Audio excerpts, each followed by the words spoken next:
Season 11, Episode 10, Chain Reaction, Artifact and Feature Analysis. In last night's episode, Chain Reaction, Rick, Alex and Gary are working in the southeast corner of the swamp near the Stone Road feature when another chain and hook were found. Gary inspects the chain and states that it looks old, and he believes it was used for loading and unloading cargo in the swamp area. Another chain and hook were found in last week's episode and is awaiting analysis in Emma Culligan's lab at the Interpretive Center. While continuing to work in the area, Gary then finds pieces of wood with iron spikes embedded in them. He believes the spike in the wood is a rosehead spike and dates the piece from the 1700s or older. The team believes that this may indicate some sort of structure was built in this area. This brings up Fred Nolan's belief that a dam feature was built in the swamp. To be fair, it should be noted that Fred also believed and had evidence that the swamp was used as a dump by the residents of the island in the 1800s, so it's not surprising that something is always found in the marshy bog. Next, we are taken to the Interpretive Center, where archaeologist Laird Niven is there to reveal some information on a couple of objects previously found at the Lot 5 excavation area. The first piece is the engraved stone that was found by archaeologist Jamie Kuba. After an XRF scan, Emma Culligan reported there was iron residue in the groove of the stone that indicated, as Laird suggested, that the piece was a whetstone that was used for sharpening tools and knives. The other artifact was identified by Jamie Kuba as decorative metal, maybe from a chest or drawer. This seems to be inaccurate as the piece resembles a crochet hook, but the team was unclear of the exact identification of the artifact.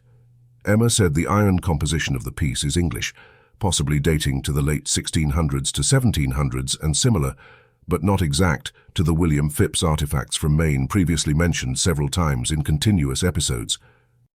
The scene shifts to the Lot 5 excavation site, where the archaeologists and Jack Begley are working the area.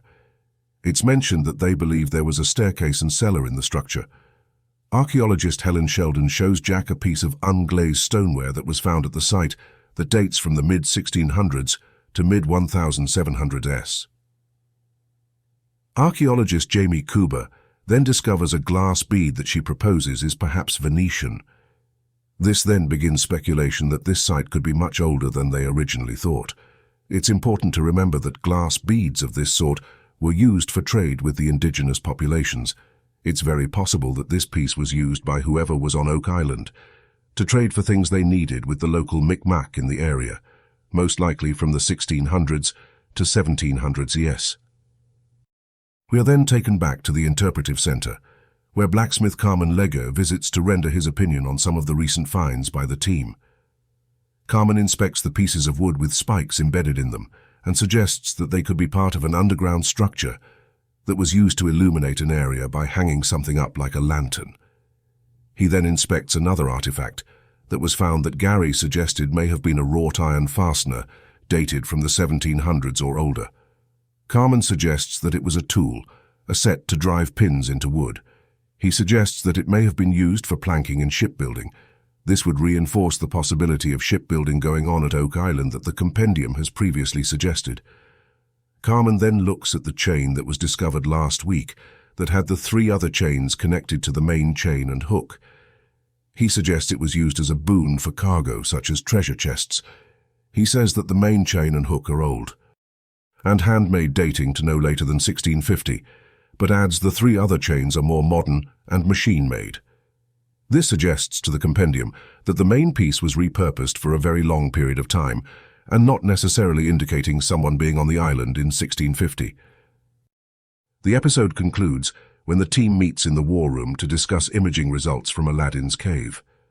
While looking at the images, a part of the cave is shown that looks like a right angle.